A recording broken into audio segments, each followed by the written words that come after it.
You're listening to the Hour of the Time. I'm William Cooper. Ladies and gentlemen, today is going to be quite an eye-opener, I think. And I think you're going to enjoy it. Remember, I've been telling you for years that the Illuminati are attempting to pull off one of the biggest hoaxes of all time. They're trying to tell us that Jesus did not die on the cross, that he was married to Mary Magdalene, that they bore a child. That child was taken to the British Isles, where it grew up to found the Merovingian bloodline of kings, which became eventually the House of Stuart. And that in the coming New World Order they will present a Messiah to the world who will ascend to the throne of the world.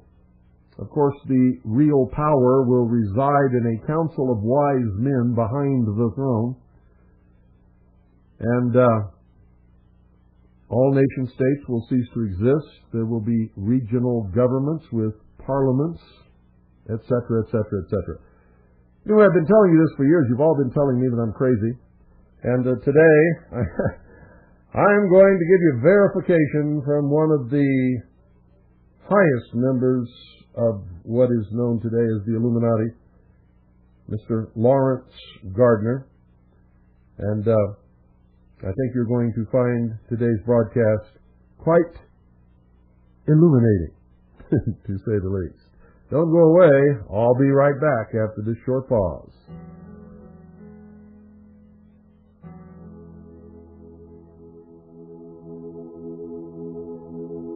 There's no reason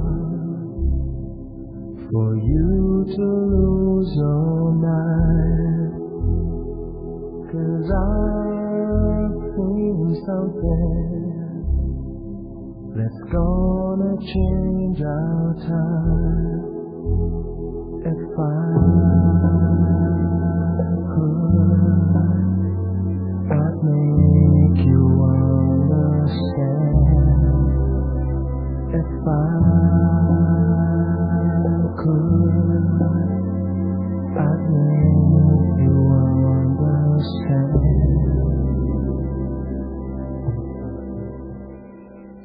There's no hope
Well, I've been trying for years, folks, and if I could, I certainly will, and I'm still trying. And I know that some of you are finally catching on, but many of you are still left in the dark, so to speak. Lawrence Gardner recently wrote a book called Bloodline of the Holy Grail, The Hidden Lineage of Jesus Revealed, with a foreword by Prince Michael of Albany. Lawrence Gardner is the prior of the Celtic Church's sacred kindred of St. Columba. He is an internationally known sovereign and chivalric genealogist. He's distinguished as the Chevalier Lebrun de Saint-Germain. He is President Attaché to the European Council of Princes, a constitutional advisory body established in 1946. He is formally attached to the Noble Household Guard of the Royal House of Stuart, founded at Saint-Germain-en-Laye in 1692. And listen to this very carefully. He is currently the Jacobite historiographer royal. Jacobite, ladies and gentlemen, is another word for Illuminati, which means that this man is in charge of the royal history for the Illuminati. And so what he says means something. And you're going to have to make up your own mind about exactly what it means. But basically what he is saying and what the Illuminati is trying to pull off in the world is that there is a secret bloodline that has been protected by the Knights Templars and by an organization called the Prairie de Sion and many others, and that this history is known to the secret societies, Freemasonry, and the ancient order of Rosicruci, the Knights Templars, the sovereign and military order of the Knights of Malta, and many others. And that this bloodline has, according to the established lineage of the Bible, the Holy Bible of Christianity, the divine right of rule over all of the people in the world. Because this lineage, they say, is descended directly from the house of David through Jesus, who they say did not die on the cross, but married Mary Magdalene, who bore a child, or maybe several children, who were taken by Joseph of Arimathea to the British Isles, Scotland, Ireland, and of course Great Britain, where they founded the Merovingian line of kings, which eventually, through tables and many, many tables of genealogy, there are so many tables of genealogy in this book, and in many others that I have studied that also say the same thing, eventually established the Royal House of Stuart. And that is the ultimate goal of the Scottish Rite of Freemasonry and many other of the secret societies, is to reseat this bloodline, one of the descendants of this bloodline, upon the throne of the world as a Messiah. Now, I'm not trying to tell you to believe this, because I'm telling you it's a crock of crap is what it is. It's been used over the centuries to establish the legitimacy of the Anglican Church and establish an alternative by the secret societies to the kings and queens that have traditionally ruled. And of course, their ultimate goal is to destroy Christianity and topple the Pope off his throne and create a one-world government that will really be ruled behind the scenes by what they call a benevolent dictatorship of a council of wise men, of course, which will not be visible to the public, but this Messiah will be placed out here to sort of look out after the public good. At least that's what the public is supposed to think that he's doing. But there's something wrong with this. I mean, it's really wrong. The whole thing is designed to bring down all segments and all churches and all of the believers of the Christian faith, because if Jesus Christ did not die on the cross, and if he did indeed marry Mary Magdalene and bear children, and of course if they can make everybody believe this, then Christianity is dead. It is no more. But the problem is this, is that they base everything that they say upon the Holy Bible, which we all know, if you prove any one part of it to be wrong, and if you prove that the New Testament is wrong and that Jesus Christ did not die on the cross, and I'm not telling you to believe that he did, this is not a religious broadcast, so don't get all up in arms if you don't believe in Christianity. What I'm trying to tell you is one of the ultimate goals of the secret societies is to destroy all religions, and no matter what religion you believe in, if it's not the humanist religion of the Illuminati, you're scheduled for extinction also. So you better listen to what I got to say. But the main target is Christianity, because Christianity has been their biggest enemy over the centuries. And their God, of course, as you have learned on this broadcast, is Lucifer. So, if they prove that the New Testament is wrong, they've also destroyed the foundation of their claim to the throne of the world. You see, but most people don't understand that. It's all based upon the biblical line of the right to rule that was given to the house of David by God. And if all of that falls apart because somebody can prove that the Holy Bible is wrong, a lot of people already think they can, then their whole claim to the throne of the world is lost. It's gone. It's just so much BS, crapola, just another lie. But that's what they're trying to tell us, and I'm going to give you a book report today on this book. I'm going to read a portion of it to you called The Sangreal Today. Sangreal, of course, means the Holy Grail, which they claim is the holy blood of the ancestral line or the genealogy of the house of David through Jesus. And this is chapter 20 in the book. It's called The Bloodline Conspiracy, The Sangreal Today. This was written by Lawrence Gardner.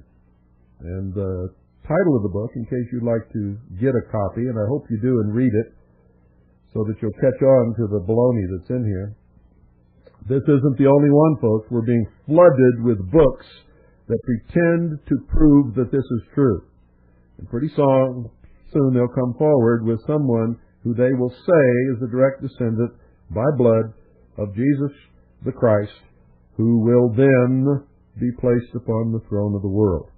He will, in fact, be the Antichrist if you're a Christian and believe in the prophecy of the book of Revelation, and also the book of Daniel. But this is called Bloodline of the Holy Grail, The Hidden Lineage of Jesus Revealed by Lawrence Gardner. There are many others. Holy Blood, Holy Grail by Lee, Bajant, and Lincoln. Also the Temple and the Grail by the same three, and the Messianic Legacy also by Lee, Bajant, and Lincoln. So, here we go. Listen carefully. And I'm quoting directly from this book. This is a book report. Hopefully you will run out and buy it and read it and use your brain to interpret what's really going on here. It's part of a monstrous plot. These days it is generally understood that establishment history is largely based on recorded propaganda. It was originally compiled to suit the political needs of the era when written, rather than necessarily being an accurate record of events. In short, it is generally a slanted version of the truth. For example, the English historical version of the 1415 Battle of Agincourt understandably differs from that of the French viewpoint. Similarly, the Christian perception of the Crusades is not necessarily shared by the Muslims. There are at least two sides to most stories. In 1763, the journalist John Wilkes accused George III's government of misrepresenting facts in the King's speech. Today, such challenges are common enough, but Wilkes was seized and flung into the Tower of London. In those days, there was no freedom of speech or opinion. Yet, during that same period of constraint, a vast amount of government-approved history was produced. Gradually, over the years of the 20th century, the official registers of nobility have been revised to correct a multiplicity of errors in past editions. But many of the errors, some still not fully corrected, were not mistakes as such in the first place. They were purposeful misrepresentations. As a direct result of Hanoverian, that's Georgian and Victorian policy, for instance, it has long been claimed in Britain that the Stuart succession became extinct while in exile. British history books are pretty well unanimous in stating that Charles Edward Stuart had no wife at his death and no legitimate male offspring. But they are quite wrong, and the continental European records tell a very different story. According to doctrinal English opinion, the present heir to the royal house of Stuart is Prince Franz of Bavaria, who is said to inherit the Scottish honors by virtue of the last will and testament of Charles Edward's younger brother, Cardinal Henry de Jure, Duke of York. This will supposedly nominated Charles Emmanuel IV of Sardinia as the Stuart successor. By way of marriage in the female line of descent from Charles Emmanuel's brother, Victor Emmanuel I, the present Franz of Bavaria succeeds his father, the late Prince Albrecht, relying in this on a somewhat tenuous ancestry back to Henrietta, a daughter of Charles I. The fact is, however, that Cardinal Henry Stuart's will did not name Charles Emmanuel as his successor. This is a complete fantasy that has made its way into the history books, but it was originally a purposely contrived deception on the part of Georgian politicians, a deception perpetuated by the later Victorian ministers. From the time that the Elector of Hanover began his reign as King George I of Britain in 1714, it became politically expedient to suppress or veil a good deal of information about certain families while enhancing the lineage of others. The House of Stuart came under particular attack in order to justify the incoming German succession. Even today, history books repeat the nonsense contrived contemporarily and afterwards to discredit the Scots dynasty and its associated families. The fabrications are so well ingrained that they are destined to prevail for as long as historical authors continue to copy from one another. Charles Edward Stuart was married in 1772 to Princess Louise Maximilienne, the daughter of Gustavus, Prince de Stolberg-Gudern, in 1784. However, papal dispensation for divorce was obtained following Louise's affair with the Italian poet Vittorio, Count Alfieri. Louise had been declared barren by the doctors, and after a few years of marriage, she left Charles in 1780 to take up residence with her lover. The divorce is frequently described as the end of married life for Charles Edward, but it was not.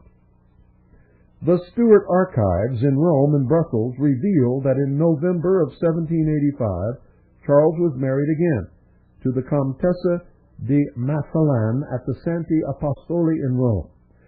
She was Marguerite Marie Therese Odia de Audebert de Lucerne, a cousin by descent from Charles's grand uncle, King Charles II. Until 1769, she had been a ward of her own grand uncle, Louis Jacques de Audebert, Archbishop of Bordeaux. Marguerite's paternal grandmother, Teresa, Marchesa de Aberny, was the daughter of James di Rohano Stuardo, Prince of Bavaria, Marquis de Aberny. He was the natural son, legitimated in 1667, of King Charles II and Marguerite, Duchesse de Rohan. On her mother's side, Marguerite de Massillon was descended through the Comte de Lucerne. In November of 1786, the 37-year-old countess gave birth to a son, Edward Jacques Stuardo, or Edward James Stuart, who became known as Count Stuarton. Although no secret in Europe, news of Charles Edward's legitimate son and heir was immediately suppressed by the Hanoverian government at Westminster. He has consequently since been totally neglected by academic historians in Britain. In that same month, Charles Edward's daughter, Charlotte of Albany, born 1753, by Clementina Walkinshaw of Boroughfield, met King George III's brother, William, Duke of Gloucester, at the house of Prince Santa Croce in Rome. Concerned about the strength of her own position as Charles Edward's legitimate offspring, she informed Gloucester of the royal birth and sought his advice. The Duke confided that Charlotte's status was probably safe enough, but his main concern was a letter that had been sent to her father by King George III in 1784. This letter suggested that Charles Edward could return to Britain from exile as the Count of Albany, that's Scotland. Charles had declined the invitation, but the matter was now complicated by the newborn son, who might well choose otherwise on becoming the second Count in due course. When Charles Edward died, a contrived substitution of wills enabled knowledge of both the marriage and the birth to be concealed from the British public, a concealment that was perpetuated through the Hanover Saxe-Coburg era until the truth finally emerged in the 1970s, they claim. In 1784, Charles had made a will nominating his brother, Cardinal Henry de Jure, Duke of York, as his royal heir. Charlotte of Albany was to be the sole estate beneficiary. This is well enough documented in the historical biographies, but what those accounts fail to mention is that this was not Charles's final testament. It was superseded by another before his death. Not only was the fact of this later will concealed by the Georgian Parliament, but so too was the reason for its existence. In order to stabilize King George III's position, his politicians thought it expedient to end the problem of Stuart popularity in Britain by having the Scottish line declared extinct, particularly since the Jacobites had been so instrumental in the American War of Independence from 1775 to 1783, verification of what I've been telling you for years, folks. An enormous number of deprived Scots has immigrated to America following the subjugation of the Highlands after Culloden. They had not managed to regain their independence at home, but continued their cause from across the Atlantic, thereby aiding their fellow Americans to secure their own freedom from Hanoverian constraint. On 30 January 1788, the de jure King Charles III, fondly remembered as Bonnie Prince Charlie, died, aged 67, at the Muti Palazzo in Rome. Shortly before his death, he wrote his last will and testament. This was witnessed on 13 January 1788 by the Dominican Father O'Kelly and the Abbé Consalvi, both of whom were executors. The will stated that Charles's offspring, Edward James and Charlotte, were to be co-heirs of the estate. His son Edward was to succeed to the royal honors on his 16th birthday, and Cardinal Henry was to be temporary regent in the meantime. Now, following Charles Edward's demise, his ambitious brother Henry wasted no time in proclaiming himself King Henry I, or King Henry I, de jure of Scots, that would be the ninth of England, and to support this claim he produced not Charles's will of 1788, but his earlier will of 1784, which suited Britain's government, since the cardinal was not likely to have any children. Both O'Kelly and Consalvi were party to the intrigue in return for rapid promotion within the church, and soon afterwards the former became Dominican procurator, while the abbey was raised to the cardinalate. Now, Charlotte of Albany was provided with a home in Frascati, and the Muti Palazzo was retained for Marguerite de Massillon and Prince Edward. Also involved in the scheme was the Abbé James Placid Waters, procurator of the Benedictines in Rome. Now, by declaring himself king de jure, Henry sought to nullify the immediate regency clause in his brother's will, but in January 1789, Henry made his own will in which he redressed his selfish strategy for the future. All his possessions and heritable status were bequeathed to Prince Edward James, that is, quote, to my nephew, Count Stuarton, end quote. Both Cardinal Ercole Consalvi and Cardinal Angelo Cesarini were privy to the will and were executors, as attested in their memoirs. As it happened, Henry subsequently lost a great deal of his wealth in the French Revolution and during the Napoleonic advance into the Papal States. In 1799, he became a pensioner of the British Crown at the rate of £5,000 per annum, which is about $250,000 in today's terms. But in return, he was required to rewrite his will. At a joint meeting between Prince Edward, Comtesse Marguerite, and the Pope, a suitable rewording was agreed.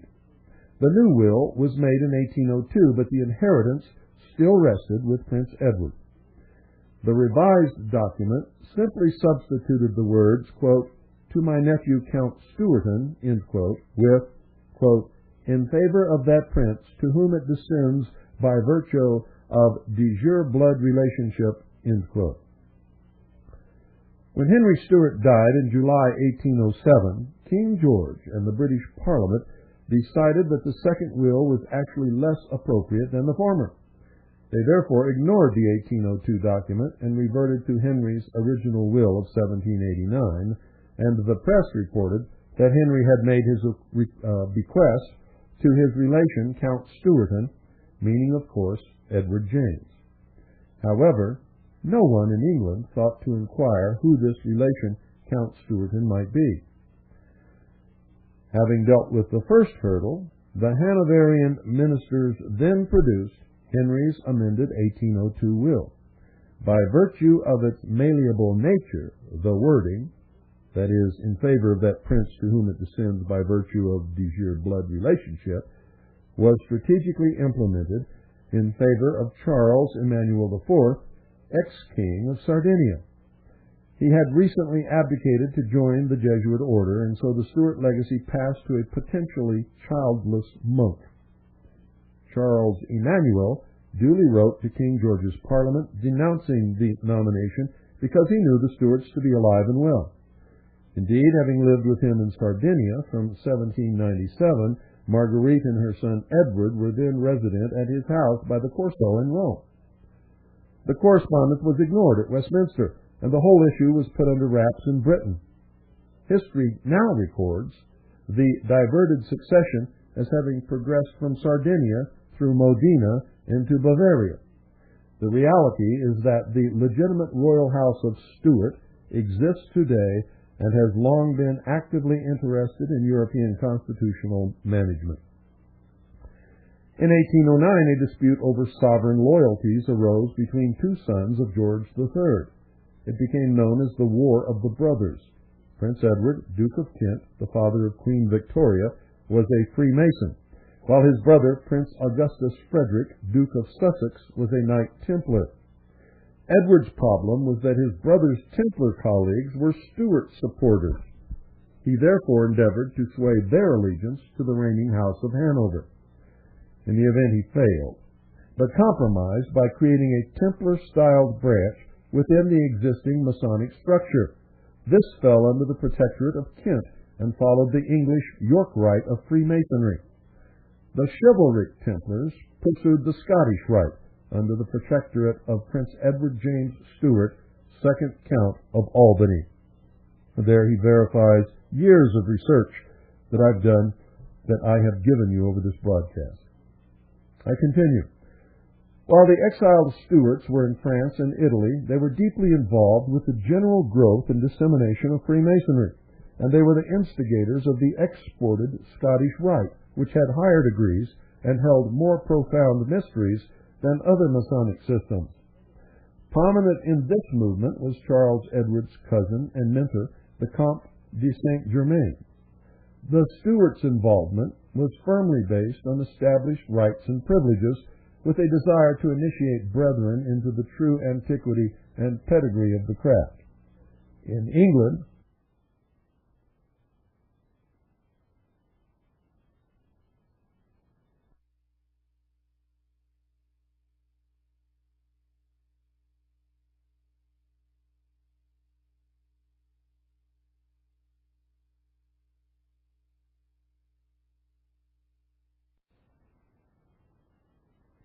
In England, the inherent secrecy of the club-like lodges provided the perfect facility for undercover intrigue against the Whigs in the German succession.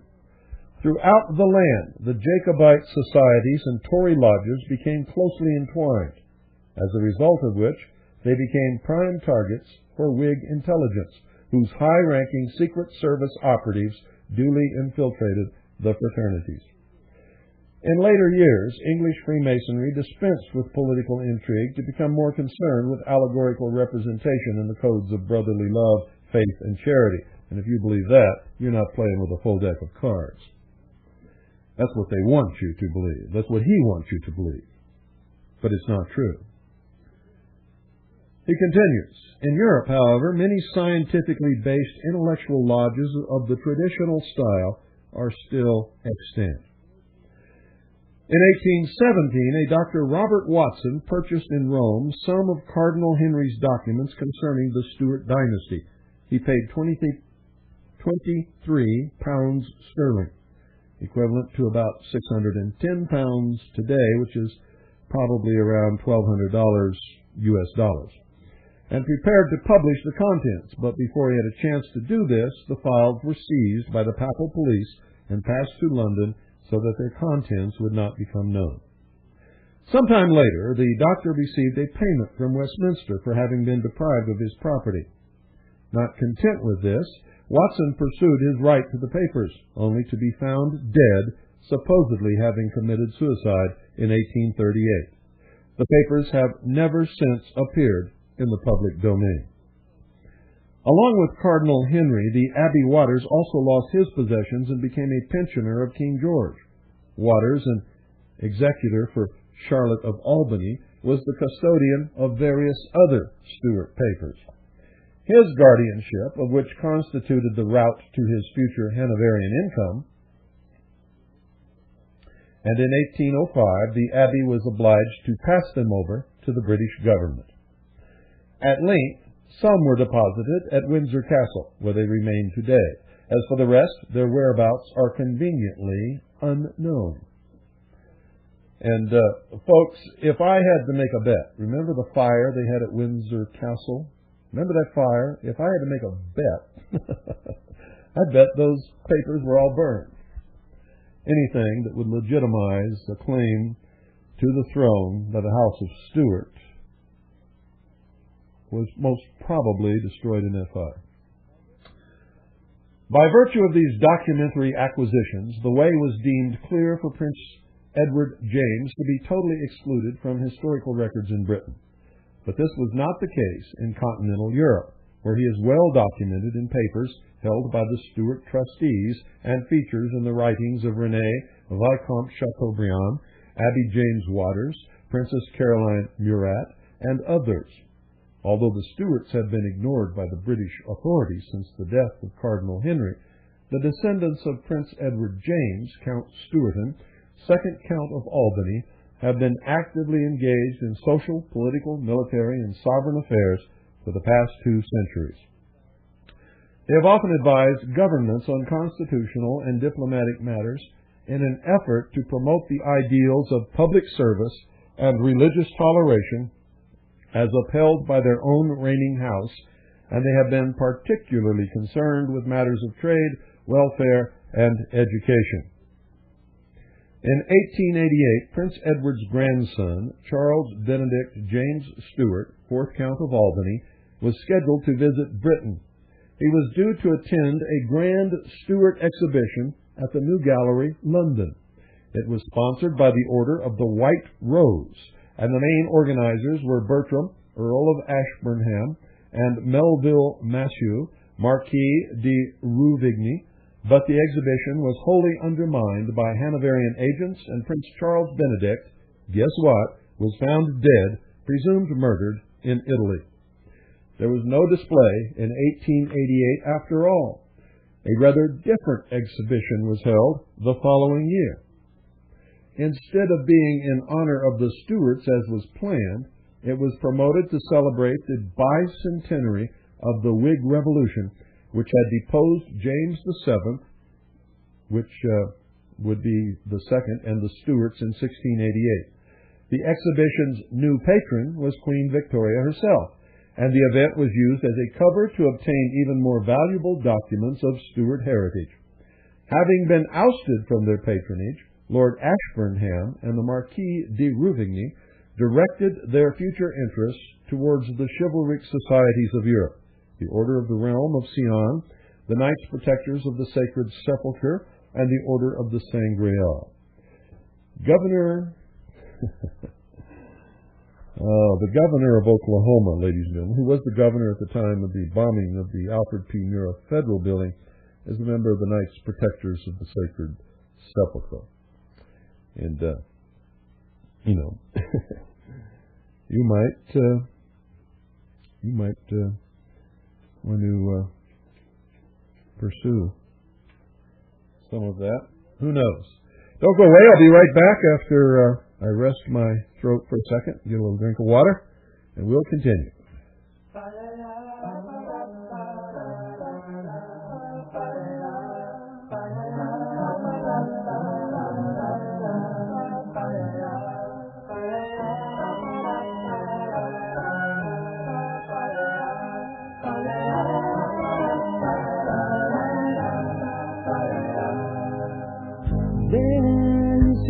Graying tower alone on the sea.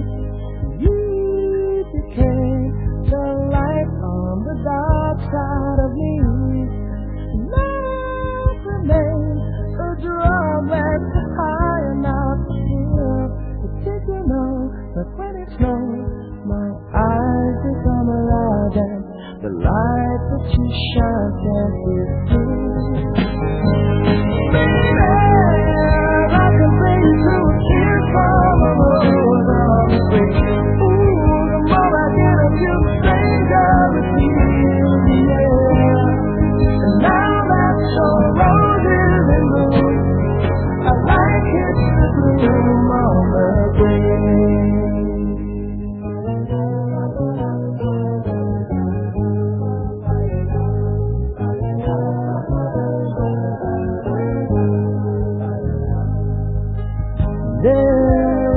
A man can tell me so much he can say.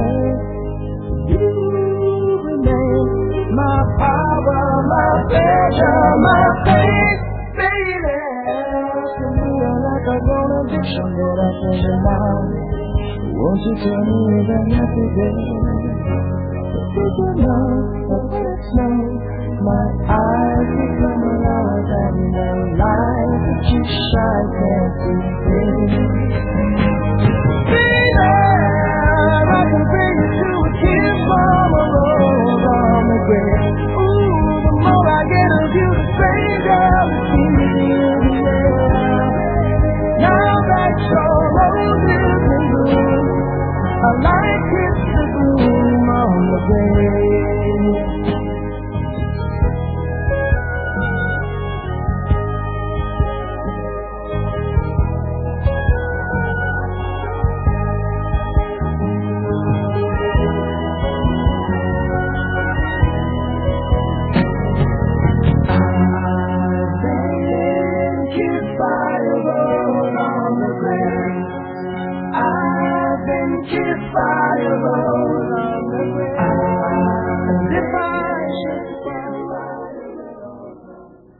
Well, let's continue with this, folks. We're not going to finish this today. We'll finish it, wrap it up tomorrow. It's just one very small chapter, 12 pages toward the end of the book. And we're doing it as a book report to encourage you to go buy this book and read it.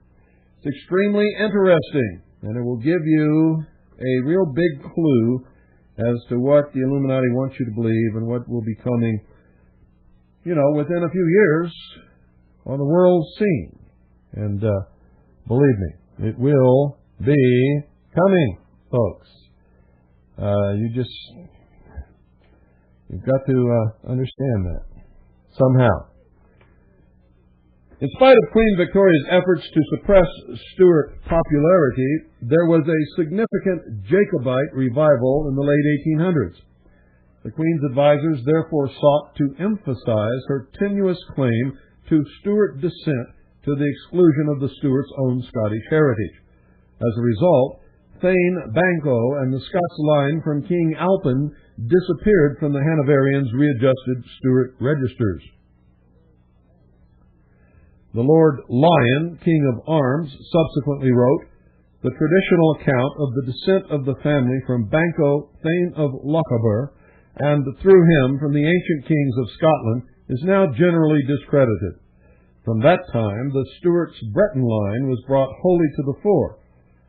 But why anyone should have to discredit one line of a descent in order to promote another is beyond ordinary understanding. Everyone has at least two lines of immediate descent, and the Stuarts, of course, were no exception." Subsequent members of the Scots royal family were prominent in the Belgian resistance during World War II. Hubert Pirlo, Prime Minister of Belgium, was a close friend of the Stuarts, who had reverted to the original spelling of their name in 1892. In that year, they had moved to the Chateau du Moulin in the Belgian Ardennes, where they lived until 1968. This castle had originally been given to the family in 1692 by King Louis XIV.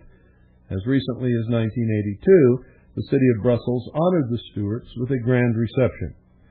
Then, on 14 December 1990, the Brussels registrars signed, sealed, and authenticated an updated charter of the Royal House of Stuart, detailing the complete family descent from the time of Robert the Bruce down to date. Today there are several lines descended from Prince Edward James, 2nd Count of Albany. They include the Counts of Durnelly and the Dukes of Coldingham. Foremost, however, in the main line of legitimate descent from Charles Edward Stuart and his son Edward James is the present 7th Count of Albany, Prince Michael James Alexander Stuart, Duc d'Aquitaine, Comte de Blois, head of the Sacred Kindred of St. Columba, Knight Grand Commander of the Order of the Temple of Jerusalem, Patron Grand Officer of the International Society of Commissioned Officers for the Commonwealth, and President of the European Council of Princes. Prince Michael's own compelling book, Scotland, The Forgotten Kingdom, a thoroughly detailed and politically corrected history of the Scots royal descent, is now in the course of preparation. Of course it is. This senior Stuart descent goes all the way back to King Arthur's father, King Aidan of Scots, on the one hand, and to Prince Nacien of the Septimanian Midi on the other. The Scots descent traces further back through King Lucius of Siluria to Bran the Blessed and Joseph of Arimathea, St. James the Just, while the Midi succession stems from the Merovingians' male ancestral line through the Fisher Kings to Jesus and Mary Magdalene. See? What did I tell you? And I told you this was going to happen years ago before this guy ever dreamed of writing this book. I told you that this was going to happen. I told you that they would make this case. And I told you, well, I told you, folks. And it's all on tape. All of it. I hate to be right. I really do. I hate to be right so much. And it's not because I have a crystal ball or I'm psychic or I can see this. It's because I study. I study and I study and I study and I study. I study history. I study what's happening today. And, if you do that, you can't help but come to the right conclusions. Because nothing is really hidden. It's all there for anybody who wants to dig for it. So most people are just too lazy to do it. Let me continue. We might get through this today. I don't know. Maybe. No, I don't think so. We'll have to finish tomorrow. But anyway, let me continue. Conjoining the lines from their first century points of departure, the descent is in the succession of the royal house of Judah. This is a truly unique line of sovereign lineage from King David in one of the key descents which comprise the bloodline of the Holy Grail. Now, let me tell you what's really behind this, ladies and gentlemen. Behind this, and you better listen to me carefully, is pure Zionism. The concept that there is a divine race chosen by God to rule over all other races and all other people in the world, and that this divine right to rule was given to David, and that his descendants which they now call British Israelism, or Christian identity, and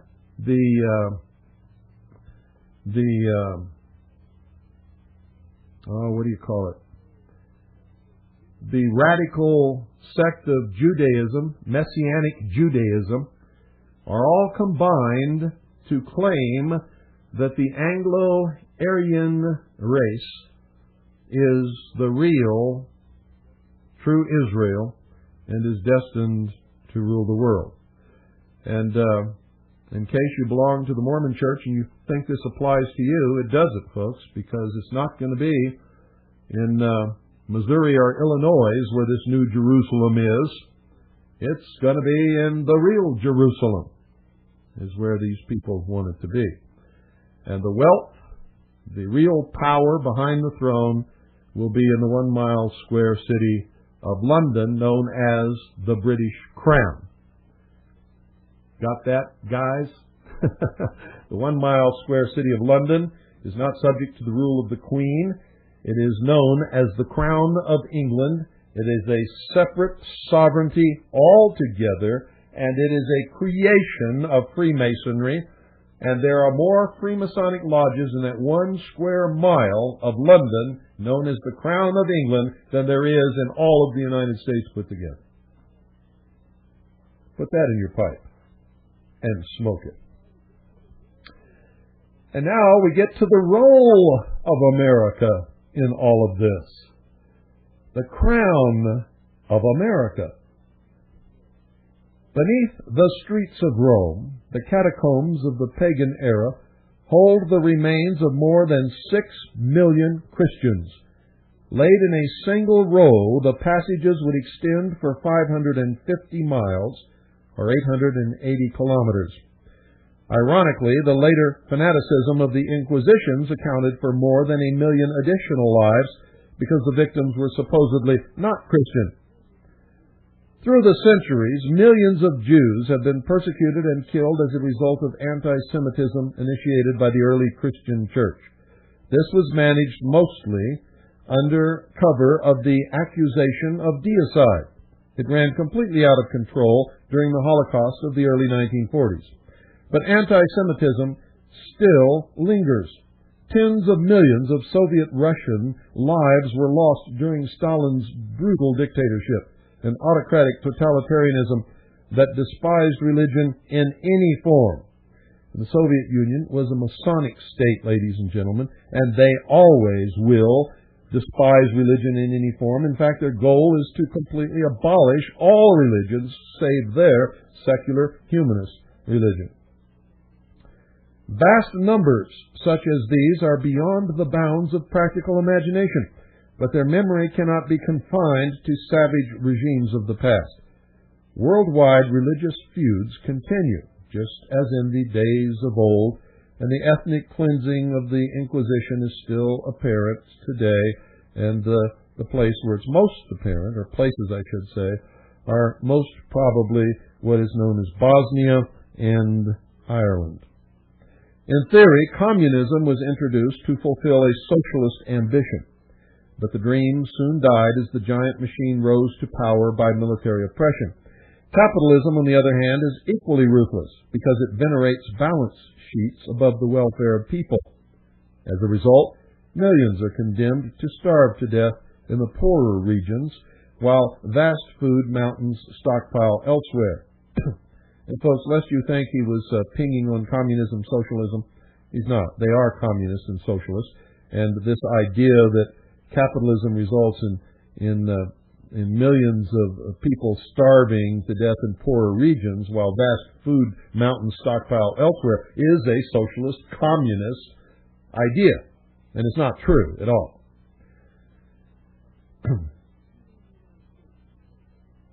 Even in the United States, he says, where the Constitution promotes the ideal of liberty and equality, we see an ever-widening gap between the privileged and subordinate groups.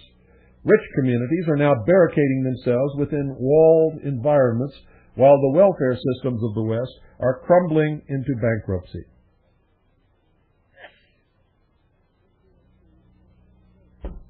History has proved many times over that absolute rule by monarchs or dictators is a road to social disparity. Yet the democratic alternative of elected government has often proved similarly inequitable. Even elected parliaments can become egotistic and dictatorial in a world where those entrusted to serve may regard themselves instead as the masters. Now listen very carefully, because he's laying the foundation for the world to accept a Messiah king of the bloodline that he has documented in this book. Pay very close attention. Additionally, in countries such as Britain that have a multi-party political structure, the people are regularly faced with the rule of ministers empowered by a minority vote. In such circumstances, who is there to champion the rights of individuals? Trade unions, some might say. But quite apart from being politically biased in themselves, such organizations are still subject to government control. Although they may have a weight of membership, they have no final authority to equal that of Parliament. As far as the judicial system is concerned, its purpose is to uphold legal justice, not moral justice. Others in Britain may cite the Queen as the people's guardian, but Britain has a parliamentary monarchy in which the sovereign reigns only by consent of Westminster. Given the lack of any written constitution, British monarchs are quite powerless to champion individual rights and liberties to any effect. The present heir to the throne has genuinely sought to bypass the restrictions by speaking out from time to time, only to suffer recriminations from the establishment. Like a Victorian child, he is supposed to be seen and not heard, while bankers and industrialists control the fate of the nation. So often one hears politicians quoting the British Constitution as if it actually exists by way of a documentary privilege, but it does not. It is simply an accumulation of old customs and precedents concerning parliamentary sanctions, together with a number of specific laws defining certain aspects. Since Scotland's 1320 Declaration of Arbroath was nullified by England's Treaty of Union in 1707, the oldest written constitution now in force is that of the United States of America.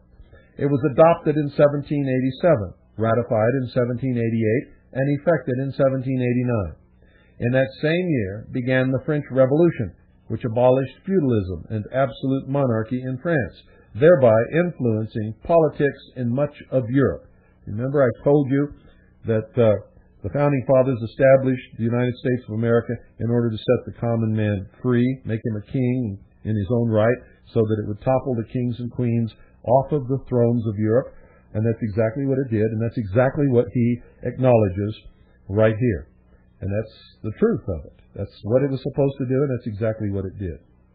He continues, in close to 200 years since the Revolution, France and other European states, with Britain as a noticeable exception, have adopted written constitutions to protect the rights and liberties of individuals. But who champions these constitutions on behalf of the people? I do, folks. You all know that. But there really isn't too many others, other people like me. We have no power. He continues, a popular alternative to absolute monarchy or dictatorship has been found in republicanism. The Republic of the United States was created primarily to free the emergent nation from the despotism of Britain's House of Hanover. Yet its citizens tend still to be fascinated by the concept of monarchy. We got to close there, folks. We'll continue this tomorrow. Now remember, all that I've been telling you right now is leading up to his justification of putting a king upon the throne of the world to protect the rights of individuals around the world and champion the Constitution of the New World Order, which in effect is the United Nations Charter and doesn't guarantee any rights for anybody. Good night, folks, and God bless each and every single one of you.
scream.